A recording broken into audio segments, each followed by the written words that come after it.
بسم اللہ الرحمن الرحیم۔ باب الاذان، اذان کا بیان۔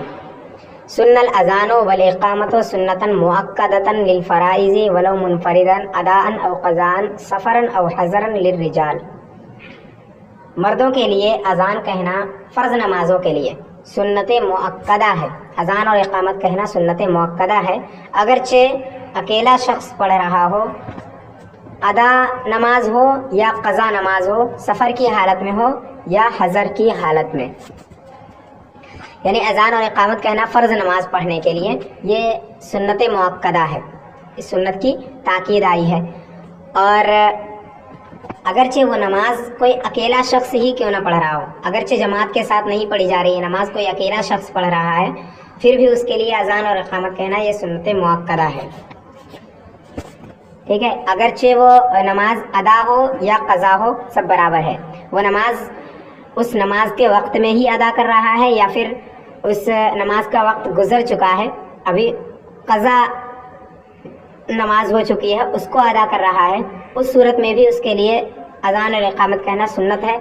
ایسے ہی سفر کی حالت میں ہو وہ شخص یا پھر حضر کی حالت میں ہو، دونوں صورتوں میں سفر کر رہا ہو یا پھر گھر پہ ہو، مقیم ہو، پھر بھی اس کے لیے اذان اور اقامت کہنا کسی فرض نماز کے پڑھنے کے لیے یہ سنت مؤکدہ ہے۔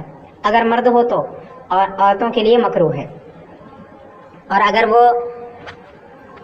ایسی بستی میں ہو جہاں پر ایک مرتبہ اذان کہہ دی گئی ہے تو اب دوبارہ اذان کہنے کی ضرورت نہیں ہے، ہاں اقامت کہے گا وہ، اگر نماز پڑھنے جا رہا ہے تو اقامت کہے گا۔ اور اگر کسی مسجد میں جا کر کے پڑھے، ایسی مسجد جہاں پر اذان اور اقامت دونوں ہو چکی ہے اور جماعت بھی ہو چکی ہے، تو پھر اس کے لیے اذان اور اقامت بلند آواز سے کہنا یہ درست نہیں ہے، ٹھیک ہے۔ ان دونوں کے بغیر وہ نماز ادا کر لے۔ اور شہر میں جہاں پر ظہر کی نماز، جمعے کی نماز جہاں ادا کی جا رہی ہے، شہر کے اندر جمعے کی نماز ادا کی جاتی ہے، تو جہاں جمعے کی نماز ادا کی گئی ہو وہاں پر پھر ظہر کی نماز ادا کرنے کے لیے کوئی شخص جمعہ نہیں پڑھ پایا، اب وہ ظہر کی نماز پڑھنے جا رہا ہے تو اس کے لیے اس میں اذان اور اقامت کہنا یہ مکروہ ہے، ٹھیک ہے۔ اذان اور اقامت نہیں کہے گا وہ۔ وَكُرِهَ لِلنِّسَاءِ، اور عورتوں کے لیے یہ دونوں مکروہ ہے، یعنی اذان اور اقامت کہنا عورتوں کے لیے مکروہ ہے۔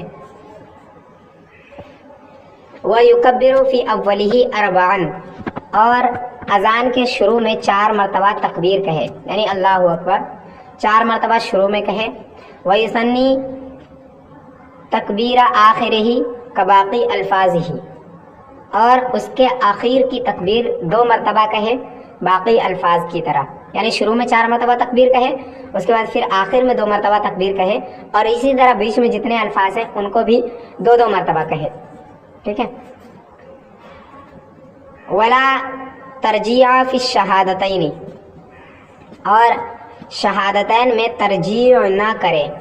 ترجیح کہتے ہیں، شہادتین میں ترجیح کرنے کا مطلب یہ ہے کہ دونوں، یعنی اشہد ان لا الہ الا اللہ اور اشہد ان محمد رسول اللہ، ان دونوں کو پہلے آہستہ کہے پھر ان دونوں کو بلند آواز سے کہے، اس کو ترجیح کہتے ہیں۔ تو یہ احناف کے نزدیک نہیں ہے، شہادتین میں ترجیح نہ کرے۔ والاقامت مثلہ، اور اقامت بھی اذان کی طرح ہی ہے، یعنی اقامت کے الفاظ بھی اذان کے الفاظ کی طرح ہی ہے، اقامت میں بھی وہی الفاظ کہے گا جو الفاظ اذان کے اندر ہیں، لیکن کچھ زیادتی ہے، دیکھیں۔ وَيُزِيدُ بَعْدَ فَلَاحِ الْفَجْرِ الصَّلَاةُ خَيْرٌ مِّنَ النَّوْمِ مرتين، اور فجر کی فلاح کے بعد، یعنی فجر میں حی علی الفلاح کہہ دینے کے بعد الصلاۃ خیر من النوم کو 2 مرتبہ زیادہ کرے، یعنی فجر کی اذان جب دے رہا ہو تو اس صورت میں جب حی علی الصلاۃ اور حی علی الفلاح دونوں پڑھ لے 2 مرتبہ، پھر اس کے بعد الصلاۃ خیر من النوم، الصلاۃ خیر من النوم 2 مرتبہ یہ بھی زیادہ کرے۔ وبعد فلاح الاقامت قد قامت الصلاۃ مرتين، اور اقامت کی فلاح کے بعد قد قامت الصلاۃ 2 مرتبہ زیادہ کرے، یعنی جب اقامت کہنے لگے، اذان کہنے کے بعد جب جماعت کھڑی کرنے کے لیے اقامت جب کہے تو اقامت میں حی علی الفلاح کہنے کے بعد 2 مرتبہ قد قامت الصلاح قد قامت الصلاح کہے، ٹھیک ہے. وَيَتَمَهَّلُ فِي الْأَذَانِ وَيُسْرِعُ فِي الْإِقَامَةِ، اور اذان میں جلدی نہ کرے، آہستگی کرے، اذان میں اطمینان کرے اور اقامت میں جلدی کرے، یعنی اذان کو آرام آرام سے کہے اور اقامت کے اندر جلدی کرے. اذان میں الفاظ کے اندر مد وغیرہ کا لحاظ کرے، ہے نا. تو اذان کو آہستہ آہستہ کہے اور اقامت کو جلدی جلدی کہے. وَلَا يُجْزِئُ بِالْفَارْسِيَّةِ وَإِنْ عُلِمَ أَنَّهُ أَذَانٌ فِي الْأَزْهَرِ، اور فارسی میں اذان کہہ دینا کافی نہیں ہے، فارسی میں اذان کہہ دینا کافی نہیں ہوگا اگرچہ یہ جان لیا جائے کہ اذان ہے، اگرچہ یہ جان لیا جائے کہ یہ اذان ہے ظاہر الروایہ قول کے مطابق. یعنی اذان فارسی میں نہیں کہہ سکتا ہے، اذان عربی میں ہی کہے، اگرچہ یہ بات جان لی جائے کہ یہ جو کہہ رہا ہے وہ اذان ہے، ٹھیک ہے. سننے والا یہ جان لے کہ یہ اذان کہہ رہا ہے، اس کے باوجود فارسی میں اذان کہنا یہ درست نہیں ہے، عربی میں اذان کہے. اور فارسی میں اذان کافی نہیں ہوگا اگرچہ جان لیا جائے کہ یہ اذان ہے ظاہر الروایہ قول کے مطابق.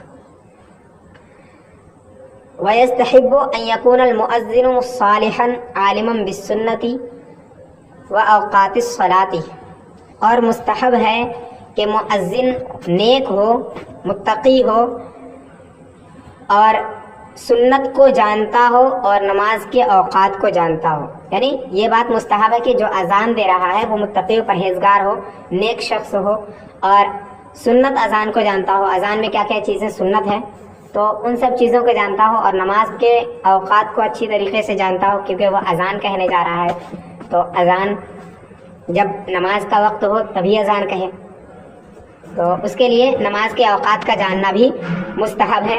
وَعَلَى وُضُوءٍ، اور باوضو ہو یہ بھی مستحب ہے نا. اذان کہنے سے پہلے وہ وضو کر لیں مؤذن جو اذان دے رہا ہے. اور مستقبل القبلۃ الا ان یکون راکبا، اور قبلے کی طرف متوجہ ہو مگر جبکہ وہ سوار ہو، مگر جبکہ سواری کی حالت میں ہو. یعنی جب اذان دے تو وہ قبلے کی طرف رخ کر لے، مگر اگر وہ سوار ہے کسی چیز پر تو اس صورت میں اگر وہ اذان دے رہا ہے تو جس طرف بھی رخ کر کے اذان دینا ممکن ہے اسی طرف رخ کر لے، اسی طرف چہرہ کر کے نماز یہ اذان دے دے. وَأَن يَجْعَلَ إِصْبَعَيْهِ فِي أُذُنَيْهِ، اور یہ کہ اپنی دونوں انگلیوں کو دونوں کانوں میں داخل کرے، یعنی اپنی دونوں انگلیوں کو، شہادت کی جو دونوں انگلیاں ہیں ان دونوں کو دونوں کانوں میں داخل کرے. وجہ اس کی یہ ہے کہ جب دونوں انگلیوں کو کانوں میں داخل کرتا ہے اس سے آواز بلند ہوتی ہے. آواز اس طریقے سے کہ جو ہوا نکلتی ہے جسم کے اندر سے تو وہ اوپر سے سر کے پاس سے جو ہوا نکلتی ہے وہ کان سے نکلتی ہے، ناک سے اور منہ سے. تو جب وہ کان بند کر لے گا تو منہ سے زیادہ آواز نکلتی ہے، اور ناک سے منہ کے ساتھ ساتھ آواز نہیں نکلتی. لیکن جب منہ سے آواز نکلتی ہے تو کان سے آواز نکلتی ہے، ٹھیک ہے. اور جب منہ سے آواز نکلتی ہے تو ناک سے آواز نہیں نکلتی، اور جب ناک سے آواز نکلتی ہے تو منہ سے آواز نہیں نکلتی، ٹھیک ہے. تو جب وہ اذان کہے گا تو منہ سے آواز آئے گی اور کان سے آواز آئے گی.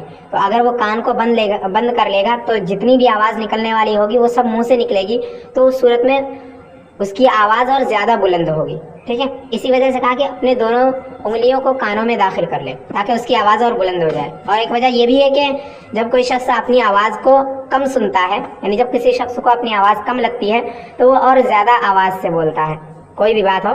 جب وہ دھیرے سنتا ہے تو اور زور سے بولتا ہے.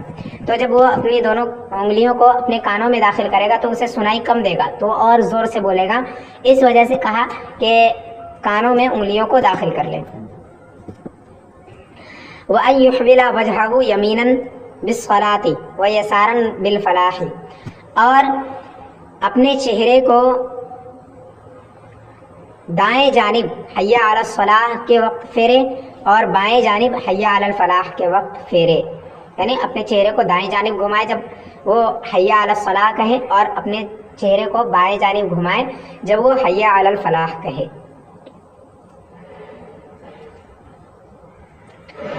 وَيَسْتَدِيرُ فِي صَوْمَعَتِهِ، اور